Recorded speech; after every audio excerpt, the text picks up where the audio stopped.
Praise the Lord. I know we are few in number, but there are many that are online. I know that. Some people said that they were driving and they are online, and there are some people that are far away in Dallas driving right now to Jackson, Mississippi. That is Rahul and Merin. They said that they will be online. If not, then I will quiz them tonight to find out whether they are really listening or not.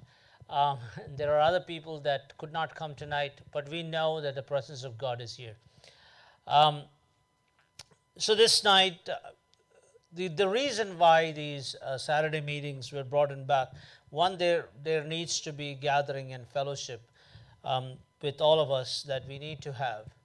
But more than anything else, I was thinking in my mindset is, how can we encourage this next generation? Because there are a lot of meetings for all of us together as a corporate body, but the young people also need those encouragement. And so most of the weeks that I want is that as parents, as children, that these kids and the parents will be able to encourage together. And if we don't come, and those that are listening online, if we don't come, remember the next generation will not come when their time comes.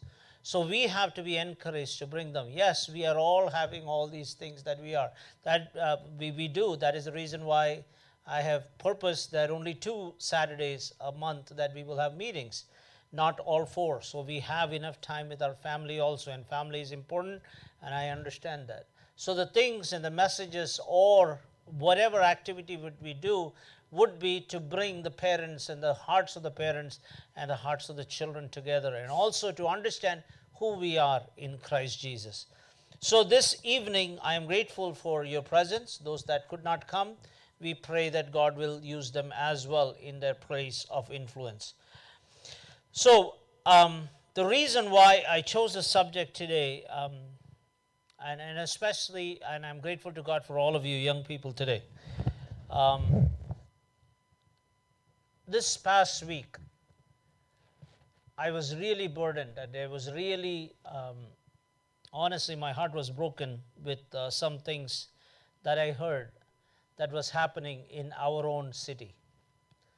Our own city. A young man a few weeks ago asked his pastor that he needed some time for testimony. And it is not something that is hearsay, because I confirmed it and I reconfirmed it, because I don't want to give you any false ideas. Asked his pastor for a time for testimony. So the pastor, because it's a child that grew up inside church, and he came in and the pastor said, okay, go ahead. This kid gets up, grew up in church, and he gets up and says that, thank you so much for taking care of me for all these years. As of today, this is the last day of my church, of where I am in church today, and then I'm going to be following the Catholic faith. Now, what happened there? I don't know what the circumstance or what it is, but it broke my heart, because I have heard people who belong to people that was denominational, and then they come into into faith, and they discard all the things that is not of God, or that they were believing that was just because somebody forced them to, and they have come to faith. But now people are going back into those denominations. Why is that? That was one. Second, a young worship leader, a very, very powerful worship leader, came into her friends, and she said that, I don't want to follow God. I am going to, because I don't know whether God exists. And she wants to become an atheist. And this is in our community I'm talking about. I'm not talking about any other community. There is a third person that is in high school probably, went in and told her friends that I have not told my parents, I have not told anybody, but I'm telling my friends that I have pansexual tendencies. Go in and go at home and decide what pansexual means. The reason why I say this is happening inside our church. inside the people in the community that we are. Dear brothers and sisters, it is high time, those who are listening online, those who are listening here, that we understand that we are living in a time that we need to be able to understand who the true God is. So I'm not going to, this is why I said that I want to have our kids that understand who God is and follow Him. There is another article this week, again, I found this out, where Joshua Harris, if you do not know, go in and research. He wrote a book called I Kissed Dating Goodbye. And it was a very big thing some time ago. And where he was talking about being virgin and staying celibate till you get married and all these things. And he said that, you know what, I don't want to do any of those things. And then he now came up with, he said that we need to have a deconstruction of our mindset. Now, there are other people that went through this, right? Hillsong worship leader Marty Sampson, a powerful worship leader who wrote beautiful songs. He became an apostate, right? There are DC Talks Kevin Max. He became, and all of us listen to all these music. And even John Piper's son, Abraham Piper, came in and said that we need to have a deconstruction. And what deconstruction means, that this Joshua Harris guy, he became a pastor. He married, and after, in 2017, he publicly addressed the idea that he was wrong about some of his past teaching. And in 2018, he released a documentary saying that there was wrong impact that his book, I Kissed Dating Goodbye, had on young people. Think about it. So in July 2019, Joshua Harris announced that he and his wife, Shannon, were separating, and then he said that he was no longer a Christian. It is happening around us. Even, and you would not believe this, even sometimes the singers that we really listen to, even people like Lecrae, sometimes talks about the same thing. Christianity is good. But when you are put in a place where that Christianity needs to be talked about or contextualized, what do you do? Now, this is not something that is new, and that is the reason why I chose a topic called living a life of faith in an ungodly environment. When you look around in these circumstances, you have friends that go through this. You have colleagues that goes through this. You have people that have strong, especially in this COVID season, when there was no fellowship, when there was nothing going on except for Zoom media. Most of this was happening on Zoom media, and many times, what do? We shut off the video, and we assume that everybody is, knowing that we are there, just so that we can put a checkbox. And sometimes we are sleeping, sometimes we are not listening, and sometimes we are bored, out of our mind. And what do? We slowly tend to lose our faith. So this evening, in the small time that we have, I have a little bit extra time, not a small time, but still, it's a small time that we have, I want to bring from the life of Daniel. So don't think that you are excluded because this is the new thing that is happening. No, this happened in the old times too. And so there were, during the reign of, so we are going to turn our attention to Daniel, the book of Daniel. It's in the Old Testament. It's right after Ezekiel and right before Hosea. And so in the book of Daniel, chapter 1, verse 1 through 21, and I want to bring very short time the characteristics that can take us or put our faith to test. And then what can we do, and if we withstand, what is the impact that we make on others? All right?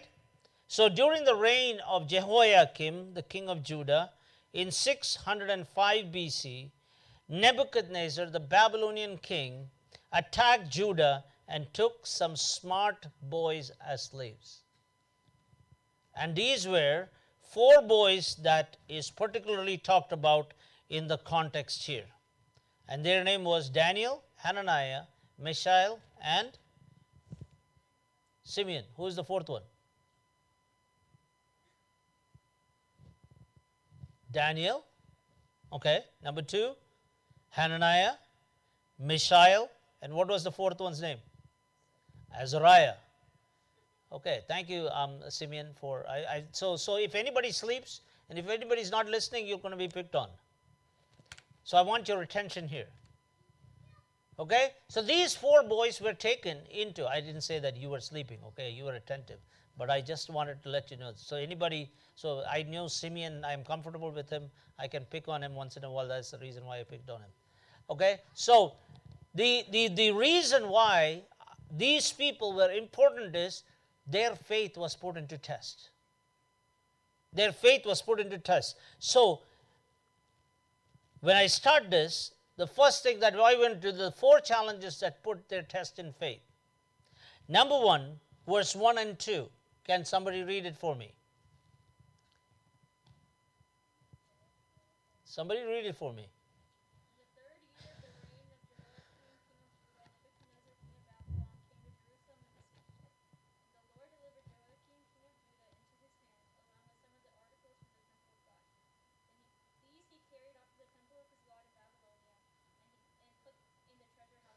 So what did he do? The first test of faith came to these boys was they were taken to a new home. Now they were taken from their comfortable situation, which was Jerusalem. They were constantly reminded of God and the importance in life, and of his importance in life. Now the Jerusalem temple with its rituals was there. The priests and the scribes were there to teach them. The prophets were preaching the message of Jehovah. This was in Jerusalem.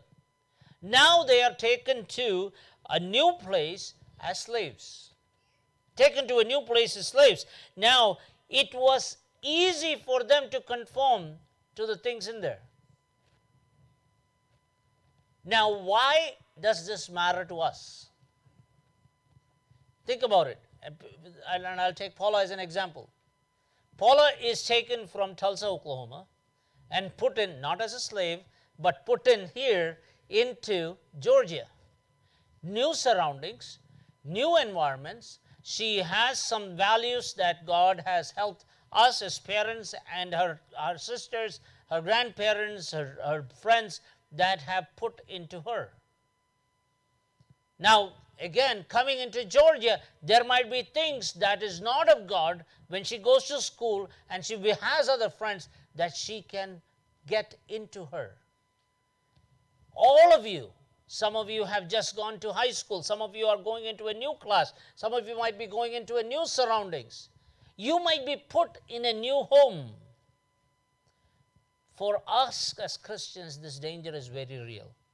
It is easy to be spiritual in church. It is easy to be godly around godly people. However, when we separate from the godly influence around us, we are placing ourselves in a dangerous position.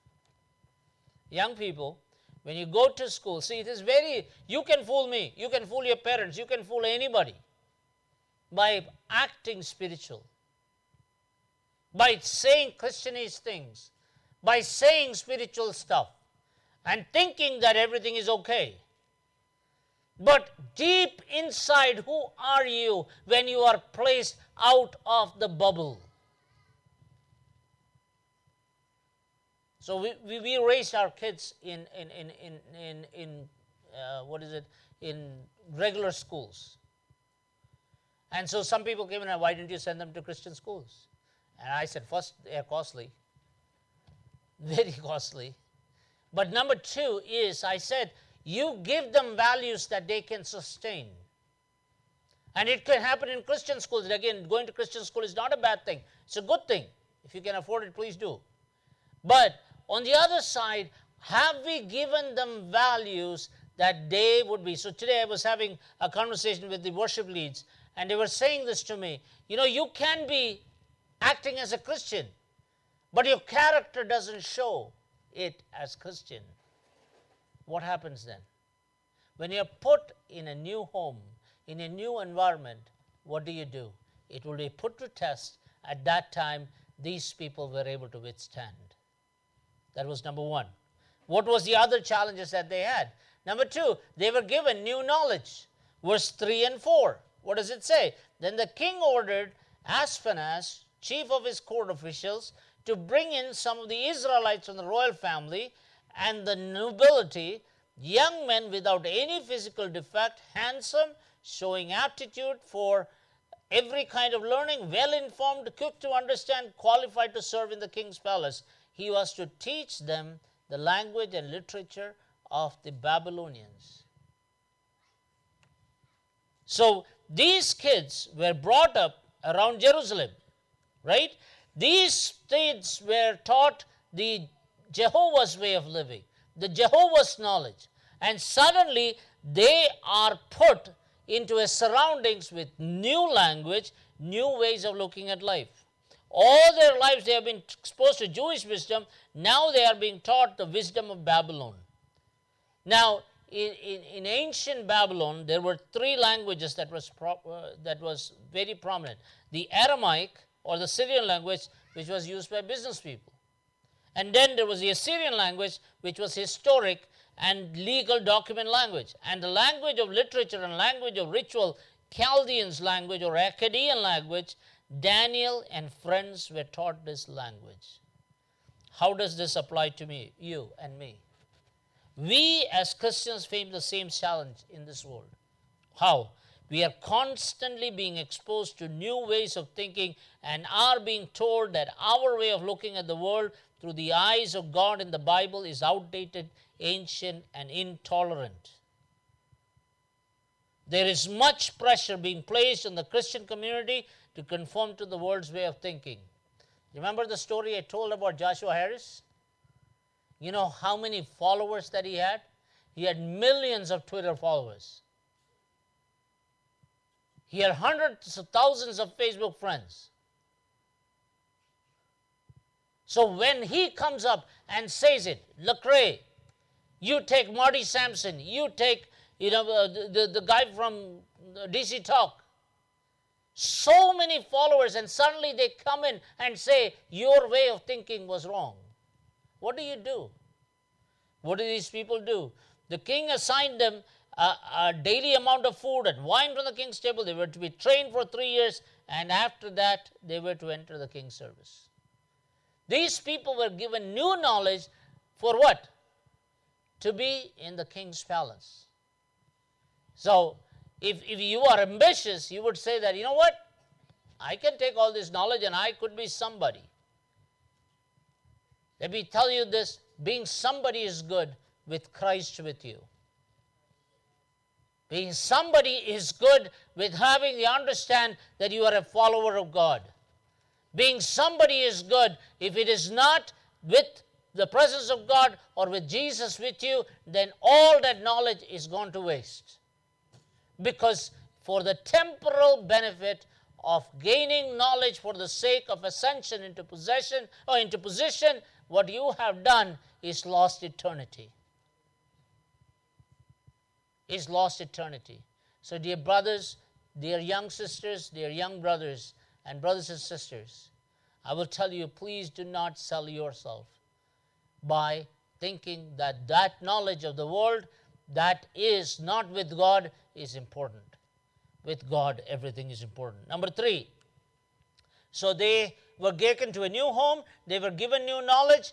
What were they given? They were given orientation into a new diet. Verse 5, as I read, right, the king assigned them a daily amount of food and wine from the king's table. They were to be trained for 3 years, and after that they were to enter the king's service.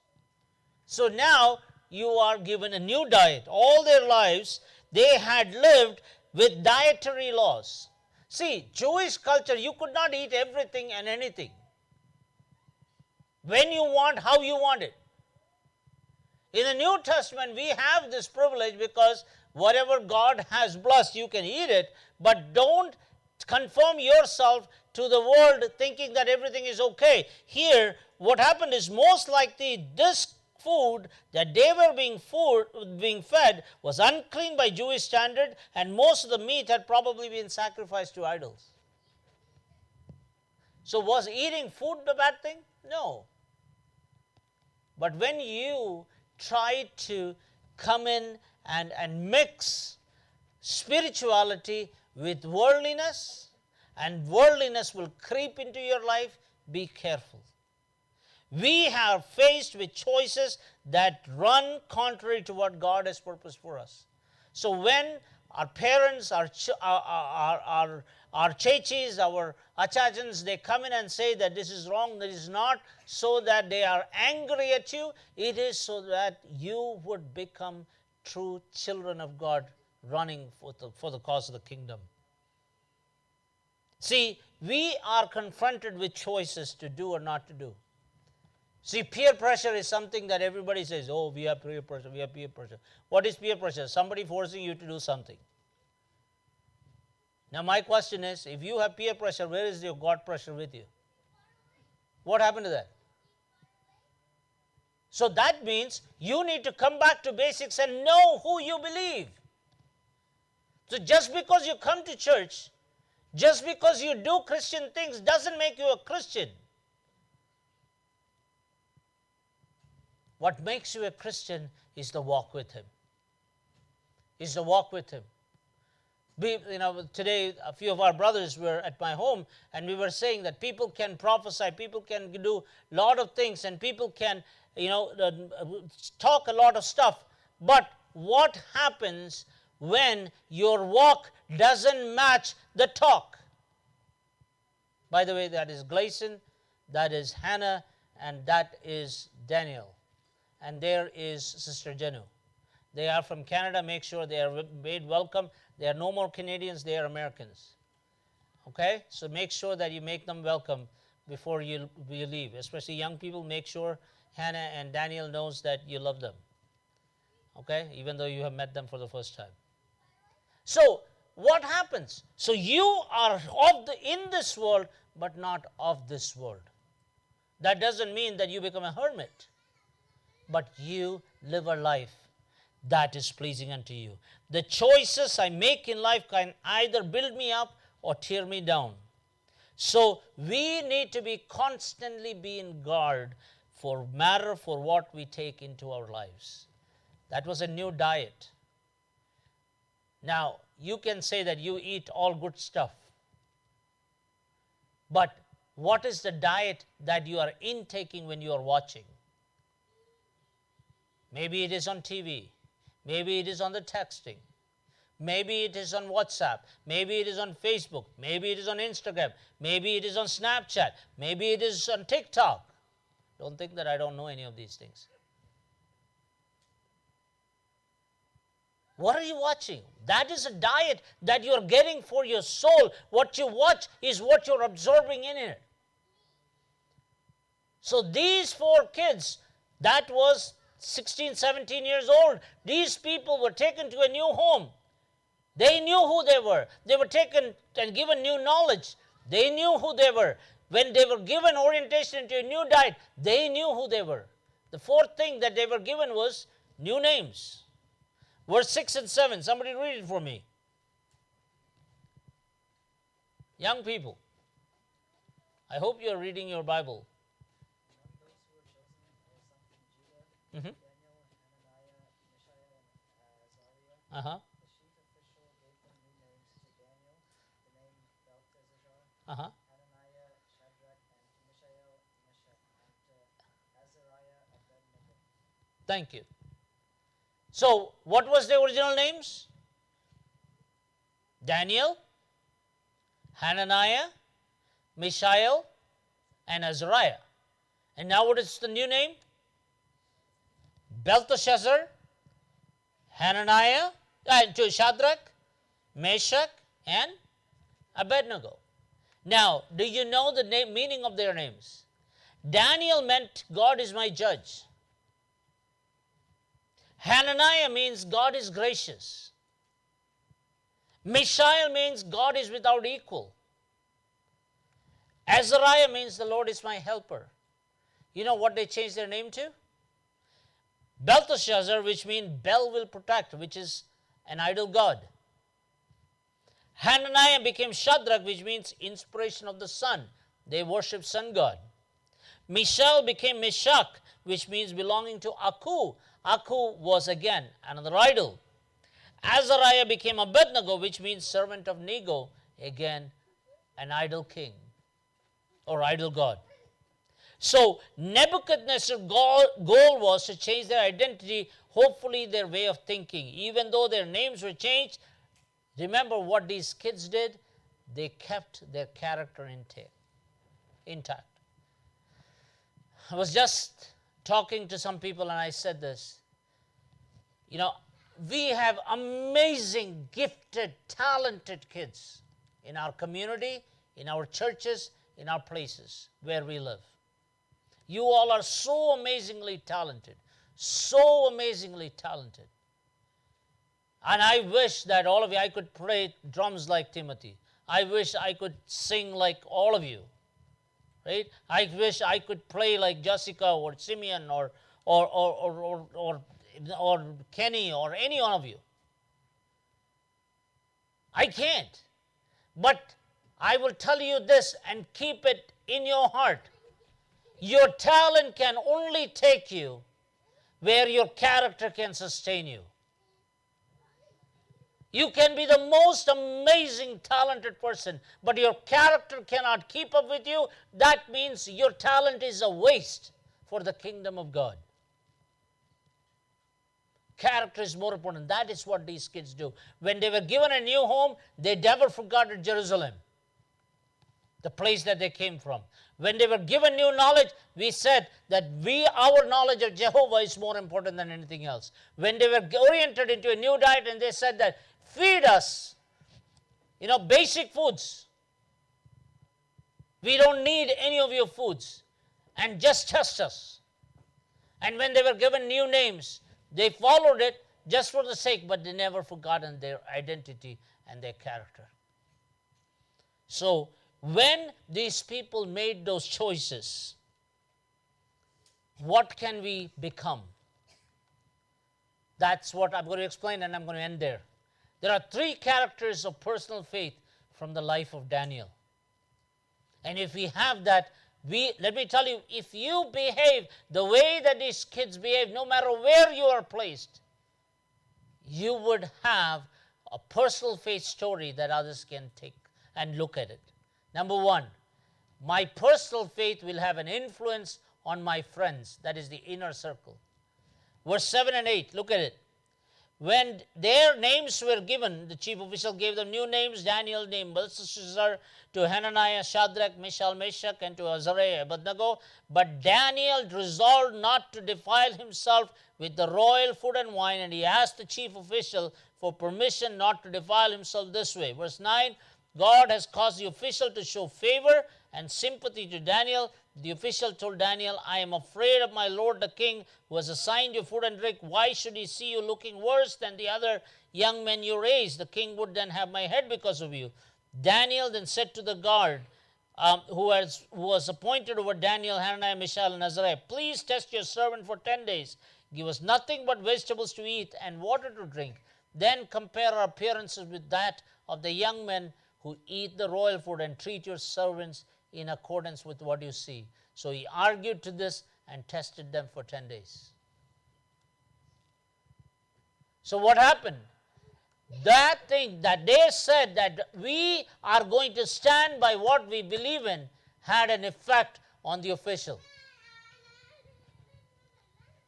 The way that you behave, your personal faith, by your action, by your character, will have an effect on your friends.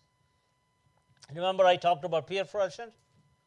When God pressure is applied, all peer pressure will fade away. The more the peer pressure comes in, the more you apply God pressure. For that, you need to first know who God is. And second, you should also understand what God's children behave, how they behave. We need to be careful, because when we do that, that is the time that God pressure becomes greater than the peer pressure. My personal faith will have an influence on my friends. They said, Nebuchadnezzar, we don't need to give you an answer to this question. When he were asked at the end of 10 days, they looked healthier and better nourished than any of the young men. Verse 15 and 16. So the God took away their choice food and wine they were to drink and gave them vegetables instead. Your personal faith will have an impact or an influence on your friends, on the people around you. Christianity is not only a faith, but it is also a way of life. Remember, I told you, your talents, your gifts cannot take you where your character cannot sustain you. Make sure that you have an influence on others. Number 2, verse 15 through 17, and it says, at the end of the 10 days, they looked healthier, better nourished than any of the young men who ate the royal food. And then, so the God took away the choice food, wine they were to drink, gave them vegetables instead. To these 4 young men, God gave knowledge and understanding of all kinds of literature and learning, and Daniel could understand visions and dreams of all kinds.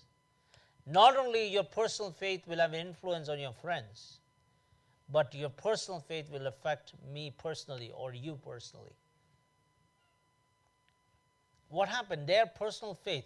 Daniel, Shadrach, Meshach, Abednego said, we will not defile with the king's food. We will not defile ourselves with all the things that the king is putting on, the knowledge that the king is putting on us. It says, these 4 young men, verse 17, God gave knowledge and understanding of all kinds of literature and learning, and Daniel could understand visions and dreams of all kinds. So this week has been the first week for all of you, for school. For some of you, it might be hard. For Paula, it was hard in the first week because it was a different place, it was a different surroundings. But this thing, when I go take her to school, I always say this. When you think that it is hard, ask of God. Pray and get into the class. God will give you the strength and the ability to understand things. Your personal faith will have an influence on yourself. You know, for Hannah and for Daniel, they're coming from a whole different way of learning. But keep God at the center of it all. And I will tell you, you will succeed no matter what when you put God at the center of it all. Your personal faith will affect you personally. How? In your body, at the end of 10 days, they look better and healthier. In their spirit, God gave these 4 young men knowledge and understanding. In their mind, it says in verse 20 that it says, in every matter of wisdom and understanding about which the king questioned them, he found them 10 times better than all the magicians and enchanters in his whole kingdom. Even spiritual realm, God will enable you. Your personal faith will affect you if you are in tune with God. Last but not least, not only your personal faith will have an influence on your friends, your personal faith will affect you personally, but your personal faith will have an influence on others. Who all was this affected? At the end of the time set by the king to bring them, verse 18 to 21, right? The chief official presented them to Nebuchadnezzar. The king talked with them, and he found none equal to Daniel, Hananiah, Mishael, and Azariah, so they entered the king's service. In every matter of wisdom and understanding about which the king questioned them, he found them 10 times better than all the magicians and enchanters in his whole kingdom. And Daniel remained there until the first year of King Cyrus. 4 different kings came in, and he was still in the king's palace. He influenced the king. He influenced even the magicians and the enchanters. He even influenced those people that were in the king's palace. He influenced everyone and anyone that came in contact. Let me ask you this, young people. Does your life impact others? Or Do you just want to be, one man? I don't care what others think. I don't care what others know me. It doesn't matter to me. It does matter, because God has placed you as ambassadors. God has sent you as ambassadors. So this lesson is important for all of us. Daniel is giving this lesson to us. All the pleasures in this world, all the diet in this world, all kind of relationship in this world, all comforts are not meant to be enjoyed by a child of God.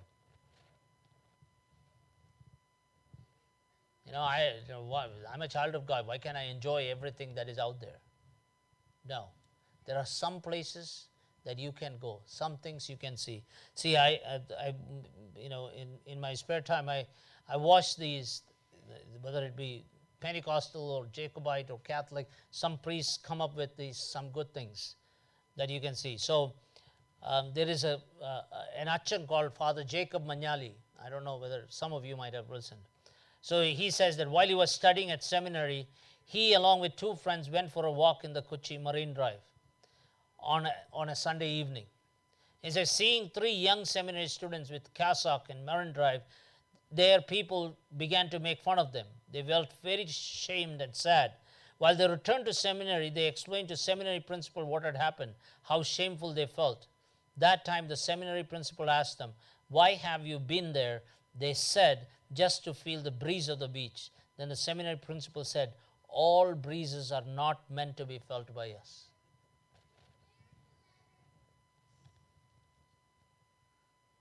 What does that mean? Not every place that you think you are. See, rather than influencing others, you are being influenced. So when we as parents say, do not listen to certain things or do not watch certain things, I'm not trying to say, I've given my children freedom, and I always say, guiding principle is the scriptures. Make sure that you are in the walls of the scriptures. But when you are, you will be able to be strengthened by him.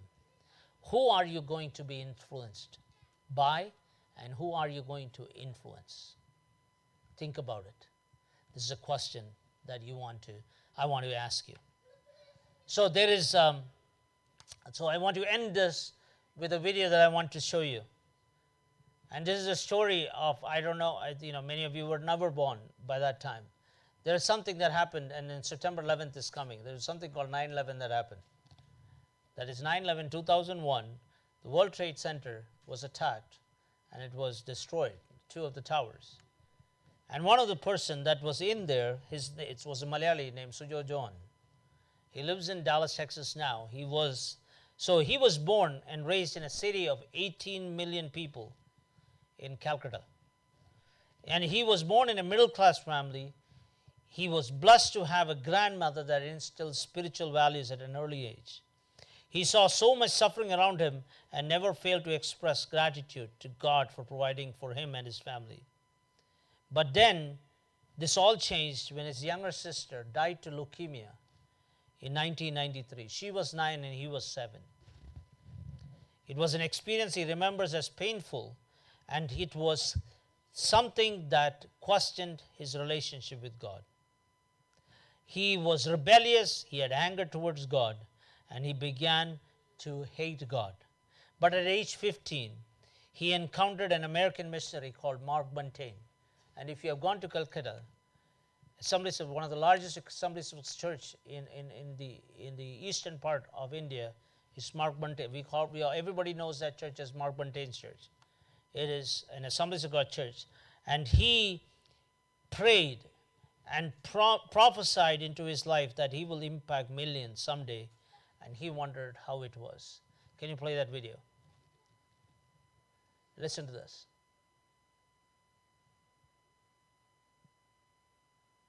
People.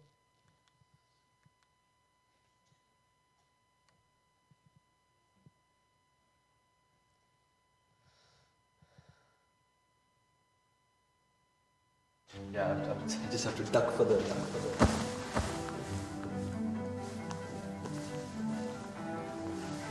Ready? Turn off the front lights. My life journey started in the city of Calcutta, in the nation of India. thought my calling would be in business.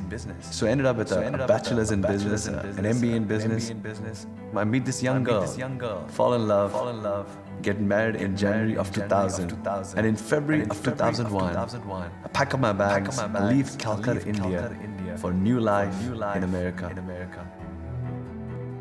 I left home with two suitcases and $50 in my wallet. Land in New York City on a cold day. In a few weeks of getting to America, I find work on the 81st floor of the North Tower of the World Trade Center. My wife Mary, she finds work on the 71st floor of the South Tower of the World Trade Center. Everything was now going so well for us. And here rolls in September 2001. This is an exciting month. My wife is now 4 months pregnant with our first child. But I happened to also pick up this book called The Prayer of Jabba that first week of September. And that book really got me thinking. And I started asking these questions. God, what is my purpose of having moved to America? Is it all about the success and fame that I can find in this country? Or is there something more?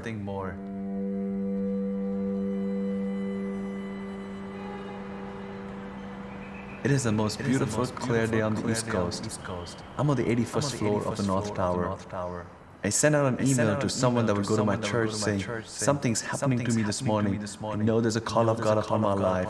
I've just been chasing stuff in America. I want to be used of God. It's 8:05 in the morning, and I hit the send button on my email. I'm standing by this fax machine, trying to send some documents out to our office in Philadelphia. And I hear this incredible explosion.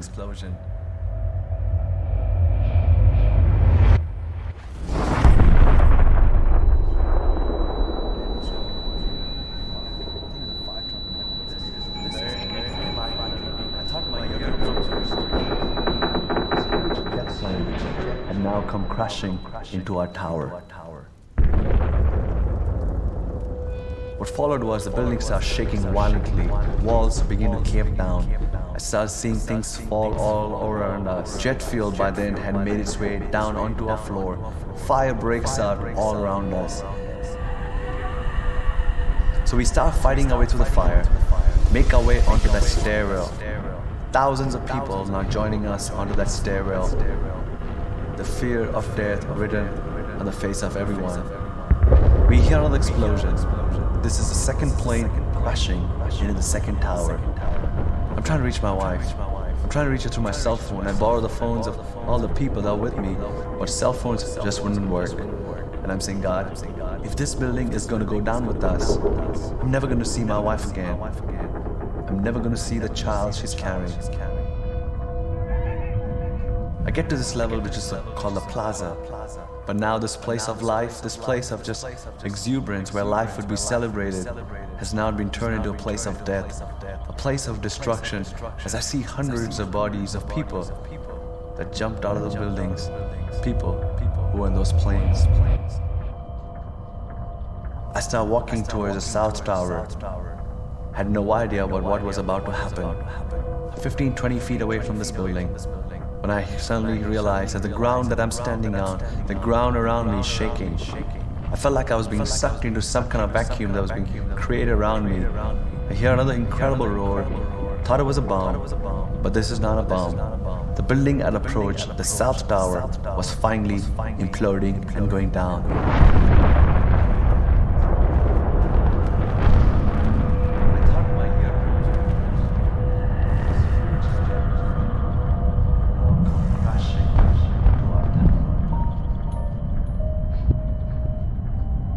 When I was about 9 years of age, I watched my only sister die to leukemia, and it did not make sense to me.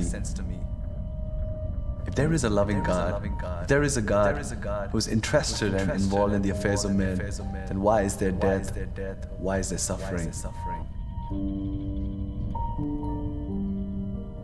I looked around and there's 15 or 20 people around me, and by then we had huddled together.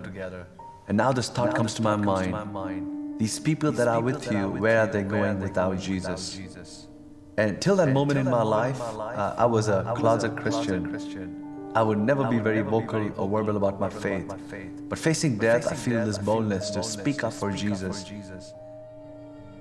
And I started crying out Jesus, and I asked those 15, 20 people to call upon the name of the Lord. The most incredible thing happens. Not one tried to argue with me or debate with me. But as I started calling upon the name of the Lord, they followed in unison. And I could hear these people cry Jesus with me for a few minutes.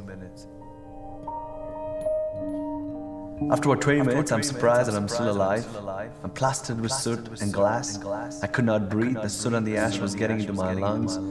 I decided to crawl, feel my way back to that place where I had prayed with those people, to only realize that these people who had just prayed with me, they did not make it out alive. Their bodies were smashed and crushed.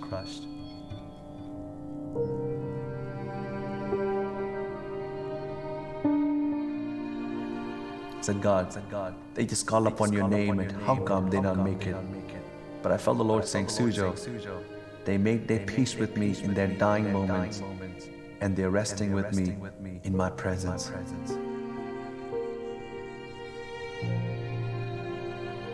And now something amazing happens. A red light begins to flash through the soot and through the smoke. The light now leads us out of the pit, and I'm trying to run out of ground zero. When suddenly another road, I turn back, and this is the North Tower collapsing. I'm out of the debris. By now the towers have collapsed, both of them have collapsed. Dust, smoke, ash, balls of fire rising out of ground zero. And I'm sitting right in the middle of one of the streets of New York City, wondering, God, why did you spare my life? For sure my wife is dead. I had now given up hope about my pregnant wife.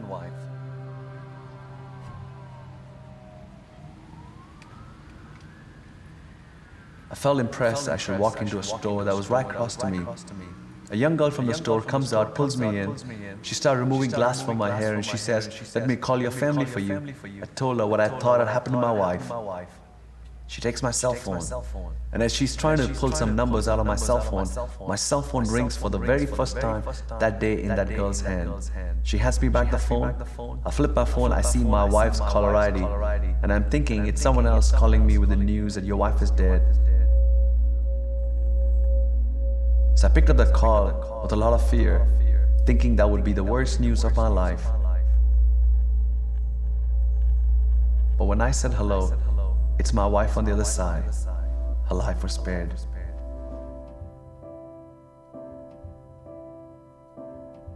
She tells me what happened to her.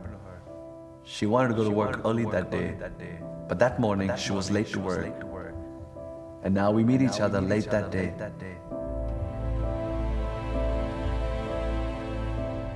It was the most amazing moment. From just sheer fear that each of us thought the other was dead, now finally reunited.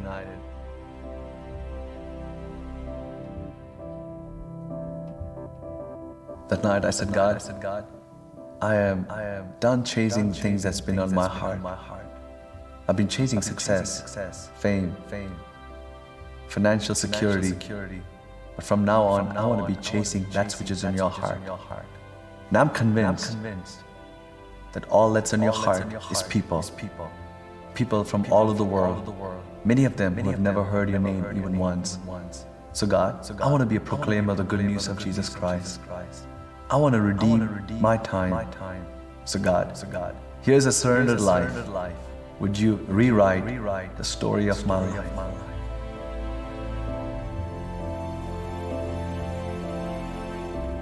My name is Sujo John, and I am second.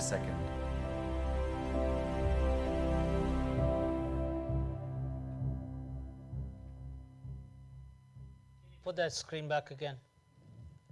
My screen. Sujo John now is based in Dallas, Texas, and he's founder of You Can Free Us. It's a human rights organization. But his passion is to tell people that Jesus loves them and you can follow them any moment of your life. Now, why did I show this video tonight? Young people, we do not know what tomorrow holds. Sujo came to this country for financial security. And at that time, he did not understand. His life was, and I met him in Dallas at one meeting, and he does this spiel all the time. But one of the things he said um, that I never knew um, that God loved me this much, because after my sister died, I was so angry at God.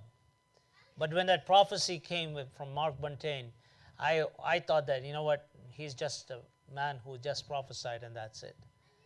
But in an instant, things changed. Young people, you can be, that is why I said you can be gifted, you can be talented, you might be educated, but you never know when your number is called. The question is, would you stand for God in the circumstances that you are? This is Sujay John today. His wife Mary, and he has 3 children. And they live happily in Dallas, Texas. He now travels all around the world speaking about Jesus. He gains in funds and he spends it on missions. And now he is working in India and Africa for the cause of the kingdom. Dear young people, life might throw a curveball. You never know when it is. So as we stand in the presence of God, would you make a commitment unto Him? Worship team, please come. Would you stand in the presence of God and say that, Lord, I want to be used by you. I want to be a child of God, just like Daniel, Shadrach, Meshach, Abednego. That I would be somebody who would stand for you, which I will influence others. I would influence my friends. I would influence myself because I stand for what is right. Can we stand in the presence of God?